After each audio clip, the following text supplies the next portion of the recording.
ভারতের মাটিতে বসে চায়ের দোকানে চা খেতে খেতে ভারত মাতাকে গালি দেওয়ার অভিযোগ উঠল এক ব্যক্তির বিরুদ্ধে। ওই ব্যক্তি নাকি বাংলাদেশে গ্রেফতার হওয়া সনাতনী প্রতিবাদী সাধু চিন্ময় কৃষ্ণ দাসের চরম শাস্তি হবে বলে দাবি করেছিলেন। এরপর দোকানি প্রতিবাদ করায় তাকে নাকি বলেন ভারত খারাপ দেশ। ঘটনায় মুহূর্তের মধ্যে চাঞ্চল্য ছড়ায়। ওই ব্যক্তির দাবি অনেক বছর আগে তিনি নাকি বাংলাদেশ থেকে অবৈধ উপায়ে এদেশে এসেছিলেন। এরপর থেকে ভারতেই বসবাস শুরু করেন। ওই ব্যক্তির আধার কার্ড, ভোটার কার্ড সবই রয়েছে। সনাতনী প্রতিবাদী সাধু চিন্ময় কৃষ্ণ দাসের গ্রেফতারির প্রতিবাদে অশান্তির ঝড় উঠেছে বাংলাদেশে। এছাড়াও বাংলাদেশে সংখ্যালঘু হিন্দুদের ওপর অত্যাচারের খবর সামনে আসছে এবং আমরা দেখেছি যে কিভাবে জাতীয় পতাকার অবমাননা করা হয়েছে। এই নিয়ে এমনি মানুষ ফুঁসছে। এই পরিস্থিতিতে ভারত বিরোধী মন্তব্য করে বিপাকে পড়লেন এক ব্যক্তি। অভিযোগ, চায়ের দোকানে বসে ভারত বিরোধী কথা বলতে শুরু করেন ওই ব্যক্তি। তিনি বলেন ধৃত চিন্ময় কৃষ্ণ দাস প্রভুর চরম শাস্তি হবে, এমনকি ভারতকে খারাপ দেশ বলেও মন্তব্য করেন তিনি। এদিকে ততক্ষণে তার কথা শুনে ভিড় জমাতে শুরু করেছেন অনেকেই। জানা যায় ওই ব্যক্তি আগে বাংলাদেশে বসবাস করতেন। বেশ কয়েক বছর আগে অবৈধভাবে ভারতে প্রবেশ করে এখন এখানেই বসবাস করছেন তিনি। এখন ভারতবর্ষের আধার কার্ড রয়েছে তাকে ঘিরে রীতিমতন বিক্ষুব্ধ জনতা তারা গর্জে ওঠেন। পরে অবস্থা বেগতিক দেখে ওই ব্যক্তি পালিয়ে যান। চাঞ্চল্যকর এই ঘটনাটি ঘটেছে নদিয়ার ভারত বাংলাদেশের গেদে সীমান্ত এলাকায়। এদিকে ভারত থেকে মাতৃভূমিকে অপমান করার প্রতিবাদে এলাকার মানুষ তাকে ঘিরে ধরে বিক্ষোভ দেখাতে শুরু করেন। ঘটনাটি গেদে রেল স্টেশন চত্বর এলাকার। কৃষ্ণগঞ্জ থানার ডোঙাঘাটা এলাকার সমরেন্দ্র মণ্ডল নামে ওই ব্যক্তি কার্যত ভারত বিরোধী কথাবার্তা বলতে শুরু করেন। তিনি জানান যে তিনি বাংলাদেশ থেকে 1984 সালে ভারতে এসেছিলেন। আবার কারো প্রশ্নের উত্তরে তিনি বলছেন যে 1994 সালে ভারতে এসেছিলেন। আর এখানেই বিতর্ক শুরু হয়েছে। এলাকার মানুষের দাবি, তিনি ভারতে থেকে ভারত মাতার নামকে কেন বদনাম করছেন। এই ঘটনাকে কেন্দ্র করে এলাকায় উত্তেজনা ছড়ায়। মানুষজন তাকে ঘিরে ধরে। দীর্ঘক্ষণ চলে বাকবিতণ্ডা। এই ঘটনাকে কেন্দ্র করে এলাকায় চাঞ্চল্য ছড়িয়েছে। স্থানীয় বাসিন্দা প্রসাদ মহলদার কি বলছেন শোনাবো। আমার তো গায়ের রক্ত ফুটছে, কতক্ষণ ওকে মারবো আমি। ওর এখনই ওর যা আছে ওর বাংলাদেশে পাঠিয়ে দেওয়া উচিত। এর থেকে বেশি কিছু বলার নেই। আমার গায়ের রক্ত ফুটছে এখন। আপনারা কি চাইছেন এখন? হ্যাঁ, কি চাইছেন এখন? এখন কি চাচ্ছি বলছি, আসল ঘটনা হয়তো আমি ছিলাম না, আমি অনেকটা পরে আসলাম।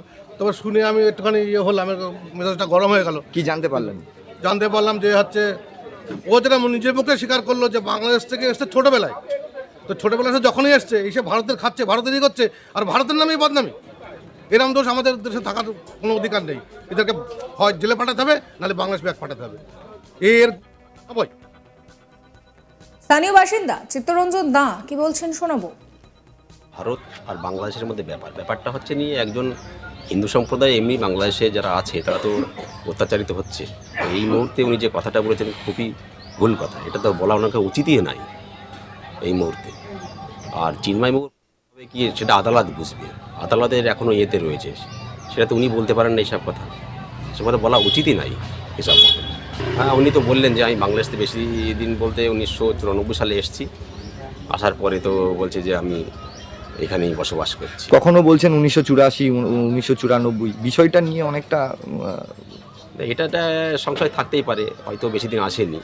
ওনার আইডেন্টি কার্ড, ভোটার কার্ড দেখলে বোঝা যাবে সব কিছু, কত সালে এসছে না এসছে। তো আধার কার্ড দেখে কি মনে হলো? বেশি দিন আসেনি মনে হচ্ছে বাংলাদেশ থেকে। আধার কার্ডে কোনো সংশয় রয়েছে? আধার ভোটার কার্ড তো এখন দেখুন এখানে আসলে তো অনেক সময় করে ফেলছে না অনেকে, ডুপ্লিকেট ভাবে। হ্যাঁ, ডুপ্লিকেট ভাবে হোক আর এমনি কারো ইয়ে দিয়ে করে ফেলছে। এগুলো নিয়ে আমাদের সরকার সেটা বুঝবে। কি চাইছেন আপনারা? আমি চাইছি এভাবে ভারতবর্ষ থেকে ভারতের কেউ নিন্দে করতে পারে না, উচিতই নয়। আরেক স্থানীয় বাসিন্দা দীপিকা বিশ্বাস কি বলছেন শোনাবো। ওমে বিস্কুটে হাত দিতে গিয়েছে, আমি দেইনি। তারপর কথায় কথায় ওরা দুজন ছিল না, বলছে ওই যে কে ধরা পড়েছে বাংলাদেশে আমাদের এখানে চিন্ময় স্বামী, চিন্ময় হ্যাঁ, প্রভু। বলছে ওনাকে কেন বাংলাদেশ কেন বলছে না দেবে না, বদমাইশ লোক। বলছি না, উনি তো বদমাইশ লোক না, উনি হচ্ছে ভালো লোক।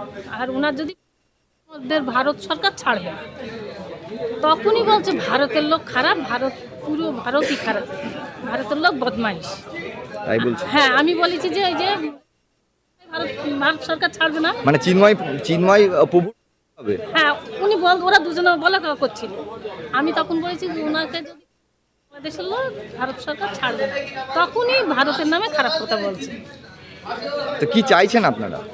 আমি চাই ও যে ভারতের নামে খারাপ কথা বলছে এর প্রতিবাদ মানে ওকে শাস্তি দেওয়া হোক। এই নিয়ে আমার কলিগ নিলয় ভট্টাচার্যের একটি রিপোর্ট দেখাবো আপনাদের। ভারতবর্ষে বসবাস করে ভারত বিরোধী কথা বলা এক ব্যক্তির বিরুদ্ধে গর্জে উঠল সাধারণ মানুষ। আর এমনই চাঞ্চল্যকর ঘটনাটি ঘটেছে নদিয়ার সীমান্তবর্তী এলাকার গেদে স্টেশন চত্বরে। ওই স্টেশন চত্বরে একটি চায়ের দোকানে বসে সমরেন্দু মণ্ডল নামে এক ব্যক্তি, যিনি একটা সময় বাংলাদেশে থাকতেন এবং বাংলাদেশ থেকে তিনি ভারতে প্রবেশ করে এখানে আধার কার্ড বানিয়ে নেন। তিনি কিন্তু ভারত বিরোধী মন্তব্য করছিলেন। আর এই ভারত বিরোধী মন্তব্য কিন্তু সাধারণ মানুষ মেনে নিতে পারেনি, আর তাই তার বিরুদ্ধে প্রতিবাদে গর্জে ওঠে। তৎক্ষণাৎ বেগতিক দেখে কিন্তু এই সমরেন্দু মণ্ডল পালিয়ে যান। স্থানীয় সূত্রে খবর, 1984 সালে সম্ভবত বাংলাদেশ থেকে তিনি ভারতে প্রবেশ করেন এবং তারপর তিনি ভারতের নাগরিক হয়ে আধার কার্ড বানান। এখন তিনি ভারতের নাগরিক হয়ে কিভাবে ভারত বিরোধী কথাবার্তা বলেন?